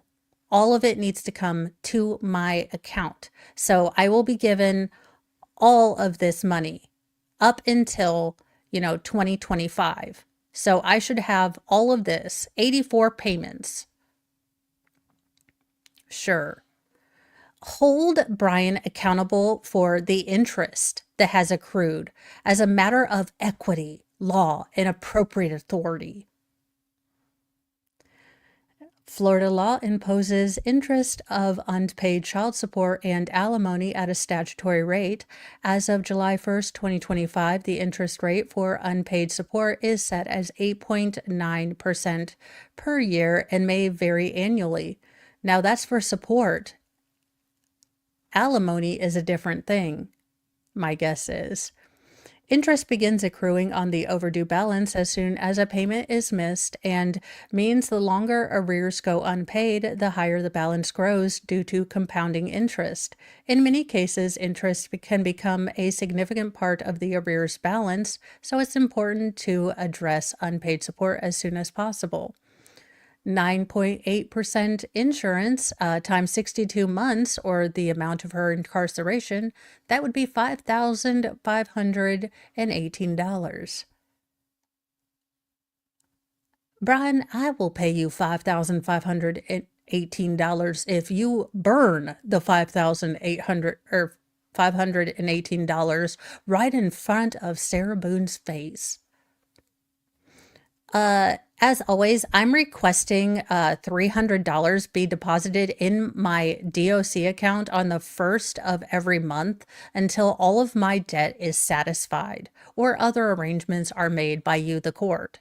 Again, also dependent on my appeal. Now, dollar amounts from my financial affidavit, are needed for my son as far as communications, gifts for holidays, and will be billed accordingly from the amount owed in separate monthly payments to my inmate account. Further arrangements can be made, again, if you order them in the court after a final judgment has been made, concluding my trial. In conclusion, I'm not asking for a new award of alimony based on my actual need or circumstances. Rather, I am graciously asking the court to enforce the original order, which was and is still currently active in my incarceration, without any stipulation or permission by any parties to modify. Additionally, I'm asking the court to hold the petitioner accountable for all of the arrears and interest that's occurred by, actively violating compliance orders. And justifiably holding up my constitutional rights and proper inclusion upon, good faith efforts in patiently cooperating in every manner as I have always done. And even under the added chaos created all by Brian through their perpetual and unlawful attempts to get advantageous gain over me throughout this entire case as a whole. Again, it is Brian's bad faith that has automatically, assumed his own success in overruling the court and taking advantage of the disadvantaged me by implementing their own rules of not having to cooperate with anyone. And he shouldn't be rewarded. Rather, he should be removed and made known to all parties, and authority belongs solely to the court. And orders are given for reasons, justice, formality, legally, and constitutionally. Respondent's motion for contempt. Oh, good God. Florida law mandates compliance with court orders unless modification has been granted. Again, Brian continuously failed to pay alimony as ordered by the court in the marital settlement agreement and final judgment without any such granted modification. He has been willful in his violation of deliberately refusing to comply without any justification, permission, or anything. It's contempt. Now, he filed a motion to continue on my motion for contempt, arguing that his pending modification petition constituted a change in circumstances under Rosenblum v. Rosenblum. This case states that a party cannot be held in contempt if they lack the ability to pay, which the petitioner does. He does have the money, but he actively chooses not to do as ordered, while being encouraged by his counsel to continue with contempt, assuming without any financial support, resources, money, an attorney, or inclusion that I will surrender, my circumstances. I'll surrender to my circumstances and to Brian. However, Brian doesn't know, law like I do. Rosenblum requires showing financial incapacity, not just merely a change in circumstances of the, receiving party, such as incarceration. Brian fails to present any clear and convincing evidence of financial hardship to prove otherwise. His pursuit to seek relief of his contempt and obligation of alimony, and his other than his unverifiable statements of being unemployed, his argument is both legally and factually and, syllabically deficient. It doesn't have any proper proof showing confirmation that he, has any financial hardship. In addition to court orders and Florida law, again, I have tried to make numerous legitimate attempts to contact Brian while I was located at Orange County Correctional Facility to inquire about my alimony payments and concern our son and my vehicle and storage unit and bill payments. And, Brian would repeatedly verbally abuse and lie to me without any promised, payments, telling me to call back, try tomorrow or not worry. Again, both parties were made fully aware in the final judgment, and it was effective, and especially and foremost after the judge verbally reiterated it in court, ordering both, Brian and his counsel to continue payments in the case management conference on September 19th, 2022. Brian still refused to be consistent about any amount of payment, and me being indigent with a growing negative balance. I filed my motion for contempt to make the judge aware of his violations and willful disregard for agreements and court orders. Again, I am in need of essentials, and they aren't being met by, being incarcerated. I have outside responsibilities, of course, too, that this money should have been used and been able to be used for if he had made his payments as ordered. Again, Brian and his lawyer unilaterally tried to make the decision to stop me from my entitled payments, completely avoiding the court due process, my active legal right to alimony. I'll have to look at the Bill of Rights to see if alimony is amongst them. Their actions were not only unjust, but they seek to undermine the capacity and authority of court with its legal protections that are enforceable and required to ensure rules, fairness, and support. Sure, Jan. What I would like you to respectfully do, court, grant my motion of contempt for lawful reasons stated in this pretrial memorandum. Deny Brian's motion for continuance and termination of alimony, as his argument lacks legal merit. Oh, sweetheart, I wouldn't throw stones. You are so in a glass house. And does not justify his acts of willful noncompliance with the court agreement. This has caused me unnecessary financial hardship for 5 years, and his ongoing withholding of my entitled alimony payments, again, has meant that I'm not able to prosper in my current circumstances. And this is not only a matter for family law, but as my life as a whole. 2. Enforce alimony order in final judgment and underlying marital agreement. Compel Brian to produce evidence of permission from the court to reduce or terminate alimony payments. Impose appropriate sanctions against both Brian and his lawyer for filing a baseless motion to continue unnecessarily delaying proceedings. And, again, get my lawfully owed and ordered payments to help me rightfully thrive in my life, needs, and responsibilities. Again, regardless of my status, waiting on appeals, and my location, currently but not futuristically incarcerated. Impose further sanctions to petitioner for failing to obtain legal modification. No. Oh, page 5. Personal property. Please also refer to respondent's filed financial affidavit. All personal property to be divided. A Kia Sorrento. A personal storage unit. Again, if he was paying the rent on the personal storage unit and she had never made a payment, I think it could be argued that those items could be his because she never made a payment and it's not his stuff in there. But if he was constantly paying for that. B.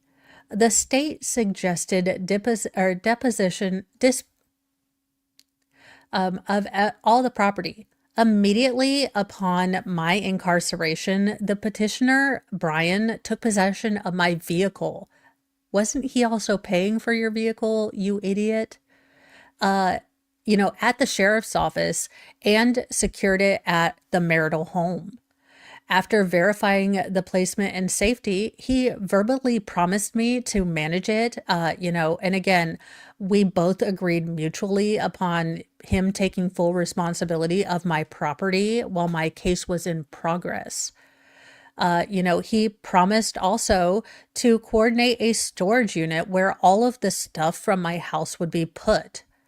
Now, I repeatedly inquired about my personal property, with Brian to ensure the protection of all of my arts and, ashtrays.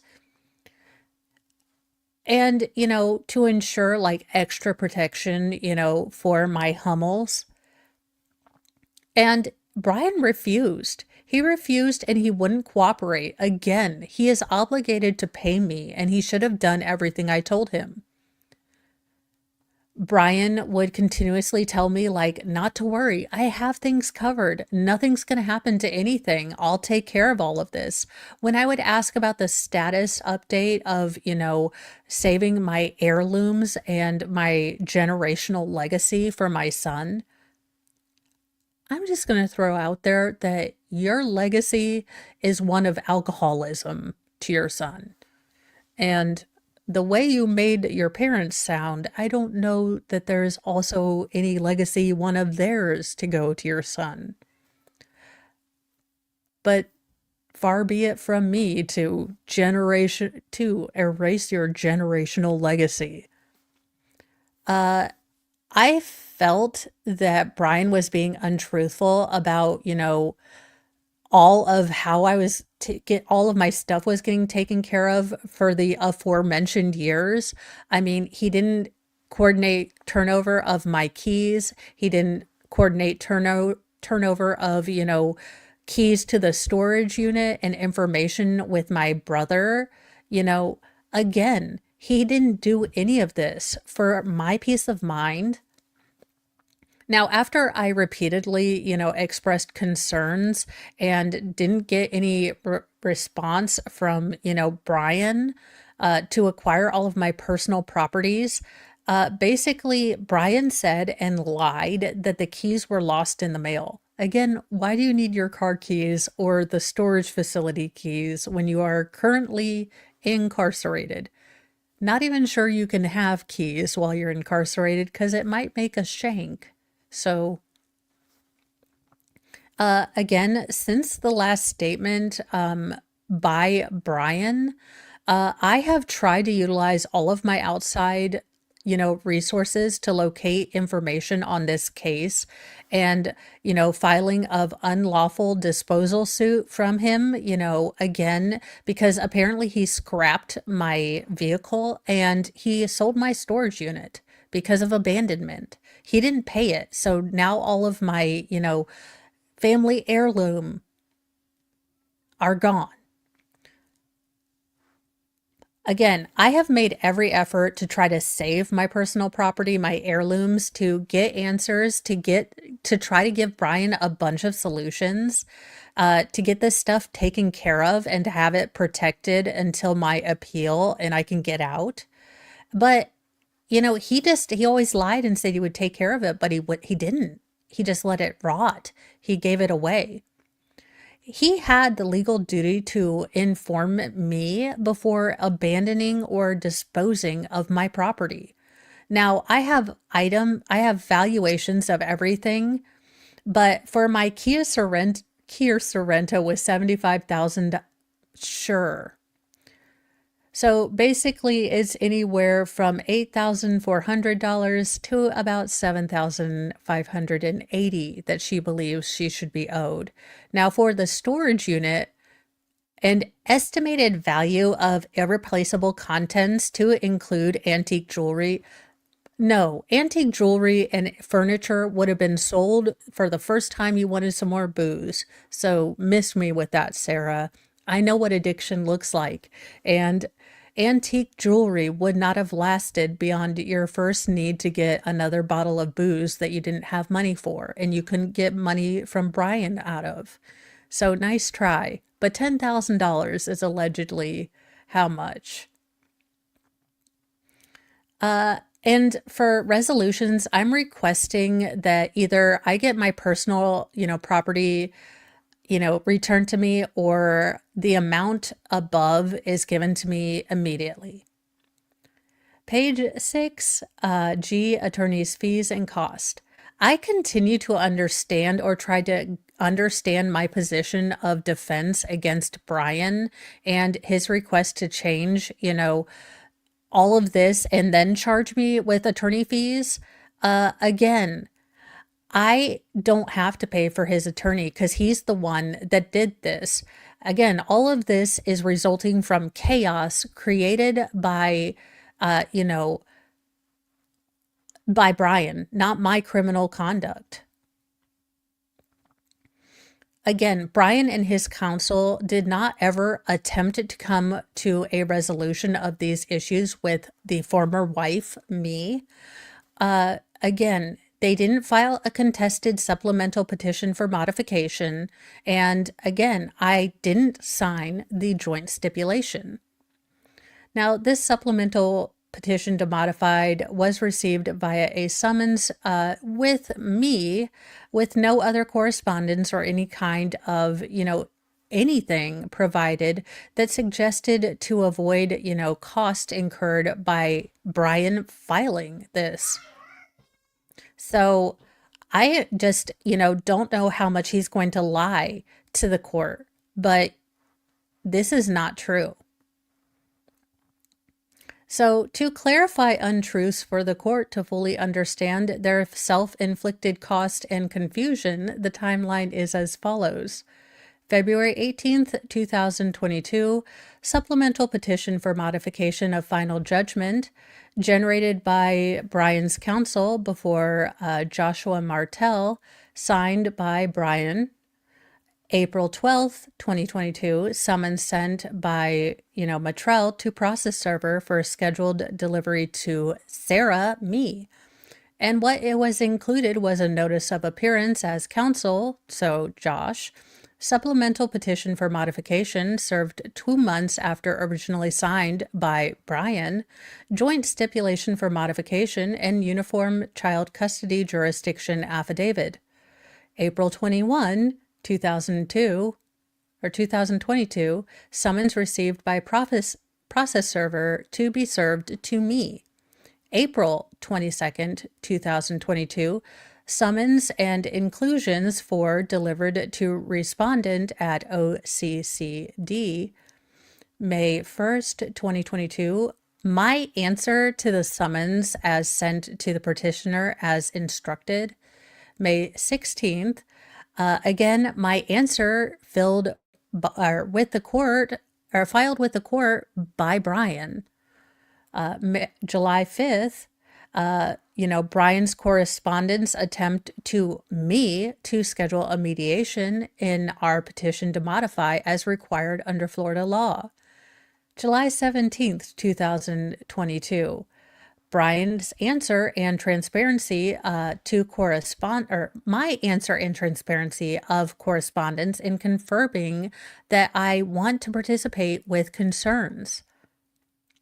July 26th, motion to dispense mediation, filed by Brian claiming that I was refusing to coordinate a meeting time.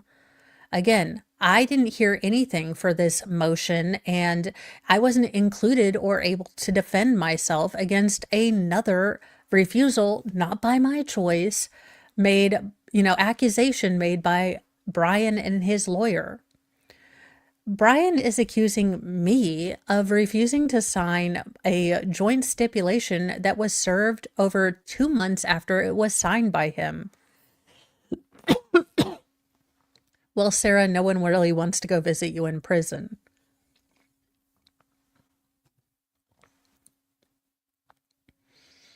And his lawyer made false statements in their supplemental petition, see pages 3 and 7, to the court for the reason that the document was generated, before the Josh Marital even became a lawyer for Brian, and before I even received a physical copy. So how does that happen? The joint stipulation was sent the same day as the summons with the supplemental petition to modify and the petitioner's notice of appearance of counsel introducing Marital. No joint stipulation was ever sent to me before Brian filled their supplemental petition to modify, giving me no opportunity to refuse signing, which could have resulted in the filing of this action. Because all of their untruthful statements and also improper handling of these documents, the joint stipulation of foremost not being received by myself prior to their supplemental petition to modify meant my right to mediation was forfeited, avidly and emphatically sought by myself since the beginning of this case. I wanted, mediation, and I was denied it because of their shenanigans. Now, would the joint stipulation have been received prior to myself for collaboration and review? I would, the supplemental petition to modify wouldn't have been made, causing a ripple effect of violations of my due process and constitutional right. As well as many missed opportunities caused by Brian and his counsel, of undeniable wrongdoing against me, Sarah Boone, during this case. And regardless of, me being accused of chaos in my incarceration and of the time to the present, the only chaos generated has been from Brian and his lawyer and their uncooperative, disruptive attitude, which has made the entire process more arduous and worse for me, my son, and the court. Both Brian and the lawyer have committed perjury on multiple incidences, both in writing and verbally to the court, ignored the judge and me, and continued to be part of the problem instead of a solution, which I have ceaselessly attempted to generate solutions and tried to be a part of my case.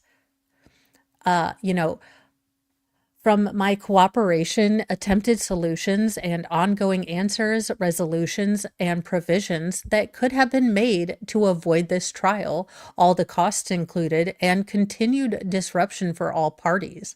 Now, many items could have also have been solved if there had been a meeting of attorneys and unrepresented parties as scheduled in the order. This is a further example of Brian and his counsel's added chaos and not the respondents, myself. I have been transparent, properly corresponded with when prompted, provided innumerable solutions, vigorously attempted to be included in this case by Brian and his counsel, and cooperated in every manner possible throughout this entire process. Brian has and still does not include me in their filings, correspondence with the course, or in this case as a whole. I have contacted, Brian, asking why my exclusion continues, and his counsel via handwritten letters with no responses. The judicial assistant, Henrietta Coffey, previously warned his counsel via email and another attempted filing stating it would be stopped and not accepted if they did not continue to include me, Sarah Boone. She also, on more than one occasions, myself, I have been unfairly ambushed by trial from no inclusion by Brian, where I believe I was being transported for case management conference and I could request, stop being constantly excluded and having no status update of my case. And then, I don't even get to go to these meetings. He is trying to control and, take advantage of me, he and his lawyer. To date, Brian and his counsel have not included me and have tried to take advantage of me and my circumstances to discredit my truth in my pending appeal that is in process to disprove my charge and bring forward my proposed release. And they're intentionally excluding me and, committing perjury. I have not and should not be responsible for any of the supposed or aforementioned attorney fees incurred by their attempts to continuously sabotage my lawful attempts to be successful both in this case and my appeal. As a result of their growing unnecessary cost, it's really just due to Brian and his counsel being both uncooperative, lying, and doing falsehoods, making false accusations, innumerable violations of my due process and proper lawful inclusion. I mean, their failures and actions, both ethically and lawfully, have necessitated their own attorneys, fees. All attorney fees were and are self-inflicted by Brian and his counsel. The respondent requests from this court to deny Brian any proposed award of attorney fees due to their intentional and strategic exclusion of myself in their relentless attempts to control this case, including the court by overruling and ignoring and committing perjury. So I am accused of being uncooperative and defiant. It is Brian and his counsel who are so. I request an award of attorney's fee due to financial hardship and the loss caused by, again, Brian's failure to pay alimony with active agreements and court orders and no modifications. I also request sanctions. You are nuts, lady. Again, it's going to go on in the same vein. Oh, Lord, who in the hell is... So these are the possible witnesses. A witness list is giving names. So basically she's a witness, Brian is a witness, and also her brother Philip. Trial exhibits. Oh dear Lord, what in the world? A detailed schedule of all photographs, exhibits, and documentary evidence that the party proposes to use, including impeachment and expert witnesses. The schedule should include enough information to identify each specific document. General categories of the documents are not permitted. Composite exhibits are prohibited. Are permitted if they're specifically identified. So she's going to be bringing in her marital settlement agreement signed by both parties in 2018, the parenting plan, again signed by both parties, 2018, parenting and divorce certificate for both her and Brian, and final judgment of dissolution of marriage, supplemental petition for modification of final judgment summons from 2022, respondent's answer to supplemental petition for modification notice of filing, petitioner's verified petition to relocate, respondent's correspondence to judge and motion for contempt, respondent's correspondence to judge regarding motion for contempt, respondent's OCC commissary record, petitioner's certificate of compliance with additional updated mandatory disclosure, petitioner's family law financial affidavit from both 2022 and currently, petitioner's account statements from looks like 2024 to 2025, petitioner's family law financial affidavit handwritten from 2025, petitioner's mediation correspondence, that's from 2022, respondent's answer to petitioner's counsel for mediation, petitioner's motion to dispense mediation, petitioner's notice for trial, respondent's correspondence to judge regarding non-payment of alimony, parental alienation, respondent's correspondence to judge regarding non-payment of alimony, parental alienation, and request for case management hearing. Oh, she's just got all the letters. I will try to find her letters. Again, I have been a bit hesitant to go into a lot of the family court stuff because I do feel that her son has and is always going to have to deal with the fact that Sarah Boone is his mother, and her crimes, sadly sad as they are always going to touch his part of life because she has made herself so contemptible. So I will try to find her lawyer because I'm sure her lawyer letters are just, letters to the attorney or the judge are just insane. So we've got we've got at least 5 letters that I'm going to be looking for to the judge. Respondent's request for initial disclosure from petitioner, respondent's correspondent to petitioner's counsel regarding exclusion, respondent's correspondence to petitioner's counsel advising appointments, contacts for her inclusion, Respondent's correspondence to petitioner regarding exclusion, respondent's correspondence to petitioner regarding visitation with application, respondent's witness letters from criminal case, current interest rates, alimony arrears, personal property car estimates, multiple website, certificate of destruction, personal property vehicle, DOC canteen items with current pricing as they fluctuate due to different vendors, JTL communication current pricing for phone calls, JPay communication features and current pricing, video visits, pictures, messages, stamps, videograms, and more. Exhibits attempted by respondent to submit, DCC or DCCD and DOC recorded phone calls denied, DCCD and DOC tablet messages, no responses, denied. Copies of case document from clerk of court for $414, that wasn't paid. Petitioner's complete financial documents and records, denied.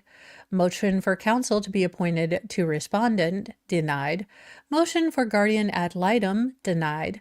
Letters to former counsel for irreplaceable case documents to be returned for trial, 4 with no response. Request for classifications department regarding visitations, 8, not processed to date.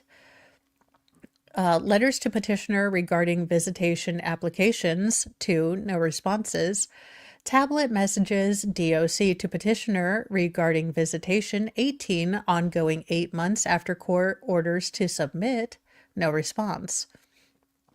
USB drive from clerk of courts for trial, waiting 2 months to view from DOC, 7 request to the classifications department.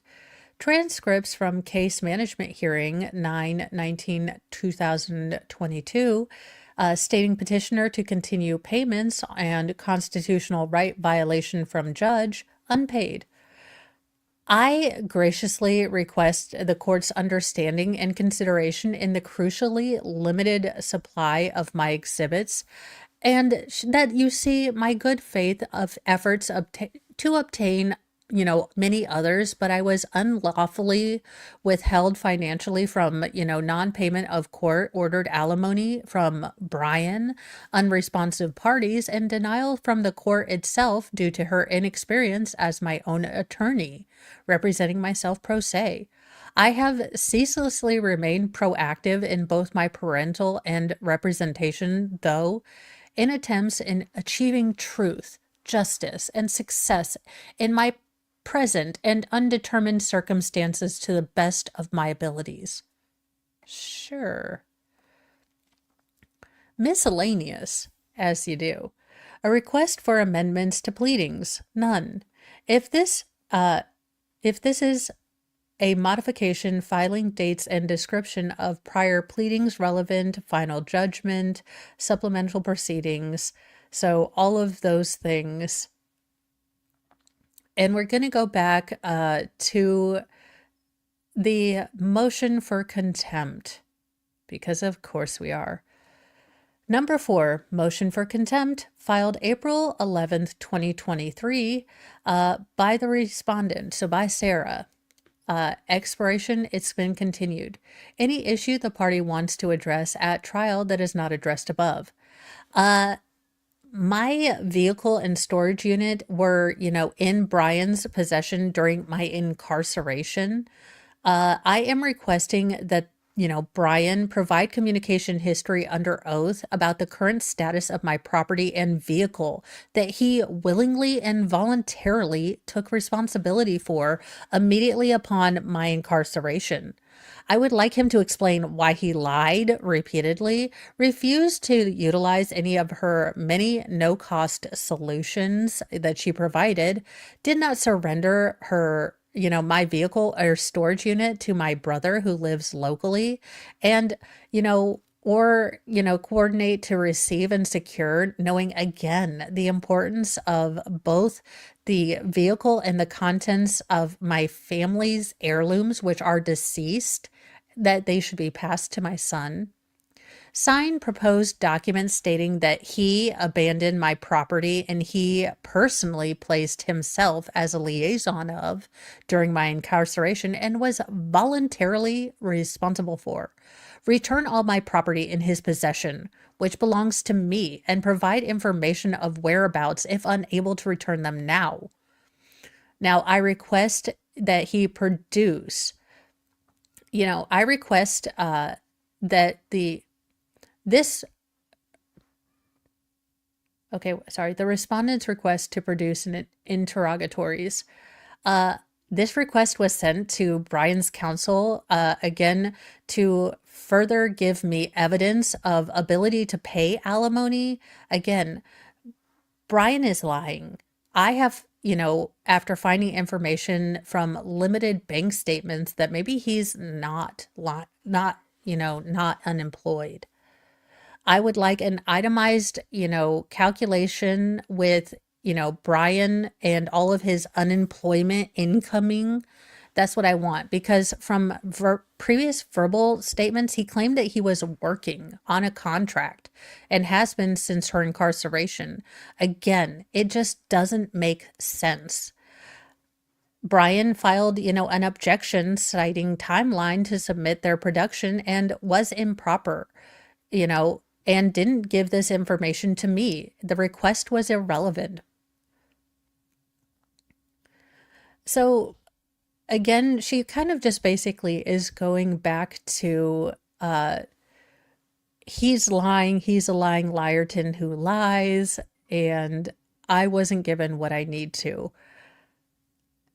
It is absolutely incredibly crazy if any court looks at anything that she says. Request for judicial notice. I respectfully respond to Brian's request for judicial notice in their underhanded, pretrial memorandum regarding notice of entire docket of my criminal case. I firmly assert that my criminal file is irrelevant to family matters. This is a family law matter. This isn't a criminal matter. Other than the fact that I have been incarcerated over a, period of time with an appeal pending, Brian doesn't really mention, that I may be getting released. I have a proposed release. The issues before this court in family law case pertain to civil obligations and right and not criminal conduct. Again, I am entitled to alimony, to child contact and parental relationships. And I get relief, with established legal principles and family laws that are not negated by my incarceration. Furthermore, introducing criminal records into those proceedings serves no legitimate purpose other than to heavily prejudice the court, slander myself, and distract from the actual issues like my money. Oh my God, she actually says that. Such as needs financially and parentally if lawful compliance and inclusion were, given to me.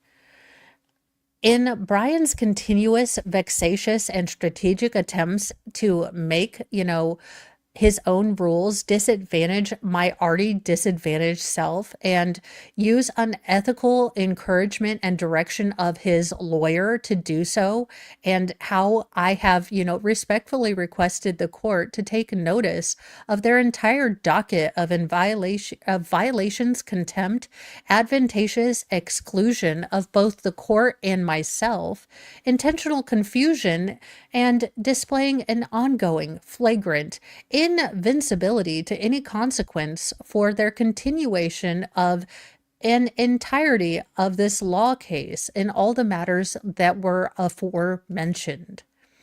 The court is respectfully urged to focus on and take under serious consideration all of the facts included in this case historically and relevant to the law, disregarding any attempts by Brian and his counsel to use unrelated criminal matters to sway the decisions unfairly or unlawfully.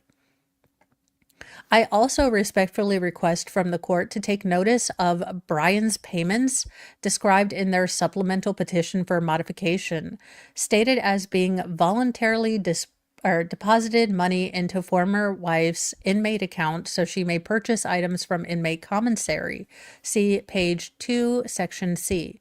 These voluntary deposits were made by, Brian, and were not pursuant to any court order or alimony obligation. They were willingly made by him after, my concerns, about my needs not being met were made. So if he, sent me $100 every 2 weeks for a year, that shouldn't be counted toward its alimony. And duh. Now, these added funds to myself had no agreed upon rules, stipulations, or attachments as such, including repayment, other than being simple voluntary contributions made by Brian and, stated by his counsel in their proposed petitions as. Now, no court-ordered alimony payments have been made or obligations met, towards me by Brian since my incarceration. I request judicial notice for the overall undeniable misconduct of both Brian and his counsel in their unethical practices used throughout the entirety of this case and his representation, including advantageous misrepresentation of myself in this case as a whole. Again, Brian's counsel continues deliberate misrepresentations and insubordinations and have undermined the integrity of the court, its sole authority, and the proper proceedings under Florida and constitutional law. As a direct result of these violations and making this case unfair and unequal, I respectfully request the court to deny any of Brian's supplemental petition to modify, as it would be unjust to reward dishonest behavior and inappropriate example of the law. Sure. Her not getting law, it's great. Citations or copy of any case law to be argued at time of trial. Please see each section completed per uniform order, which case law included for application, and of whether there will be a court reporter or interpreters, and any agreements between parties concerning sharing the cost. I request to have a court reporter present to record, but due to my indigent status, I don't have the ability to pay for it. A good faith estimate of time needed for both parties to try this case before the court. I simply and respectfully request this honorable court to be heard, understood in my explanations and truths, and considered in all aspects, as does the liar Brian, to maintain an equal level of law and due process in my inexperienced and uneducated attempt to rightfully represent myself as a pro se client in family law. In regards to a time frame for this to proceed, I'm cooperative in any manner necessary for full inclusion and opportunity in respect to the court's time and considerations. A new updated financial affidavit for each party shall be filled no later than 7 days before a pretrial conference. I already submitted mine in time, so I don't need to. No new financial affidavits will be accepted at or after pretrial conference absent good cause. Oh, for the love of all that's Cheetos.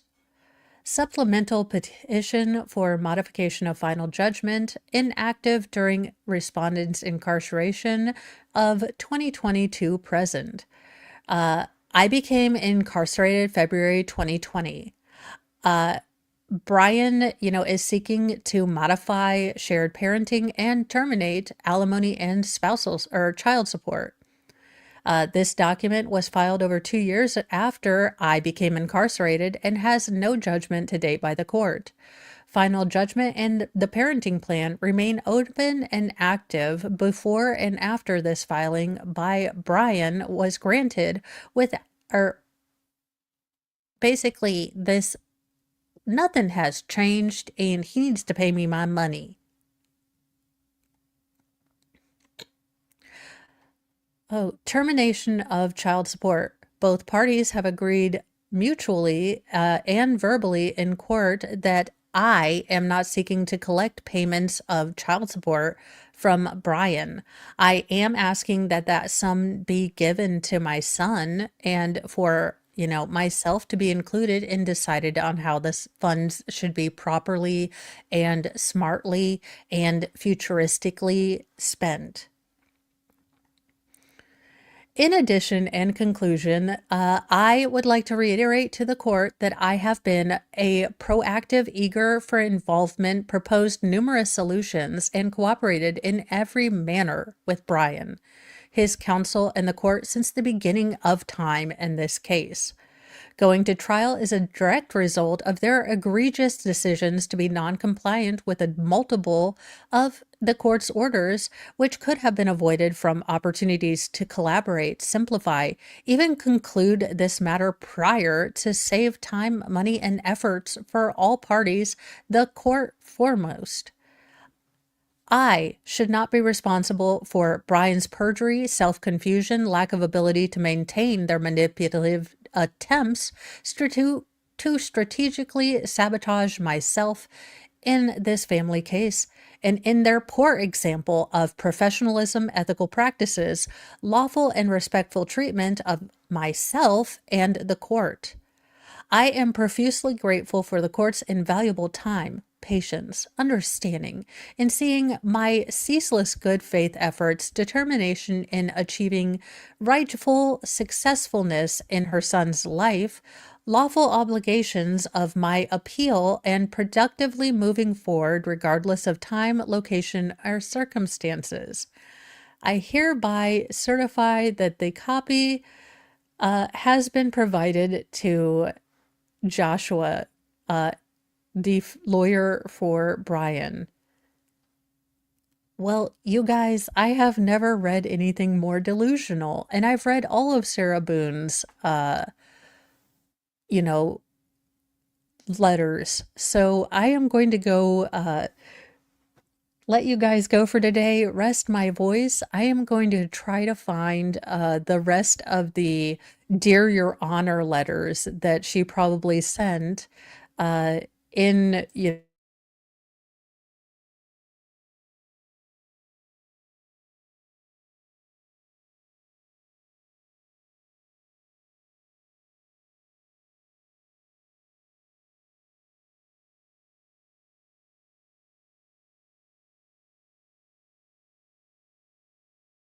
judge in this person I call crazy, because there's no way. That being said, that is all that we have for Sarah Boone right now. I can't imagine that she will remain silent for long, considering she's pinning a lot of hope on a lot of hopes on this whole, appeal thing. And I'm guessing that it's not growing so great since she just lost her 11th attorney. I am going to be sending you guys to, oh, well, crud. I swear, if it isn't YouTube, it's the internet. I am expecting that we will be getting another Sarah Boone letter of complaining about her appellate attorneys quitting very soon. But I will be sending you guys to Legal Vices. He is having, I think, a Screw It Saturday stream. So sounds like a super fun idea. But thank you guys for joining me. And oh, good Lord, Sarah is getting into her final form of I am getting out of here and going to be set free at the end of my appeal. Now, I don't know who wants to tell her that appeals don't tend to work like that, but have a wonderful, wonderful day.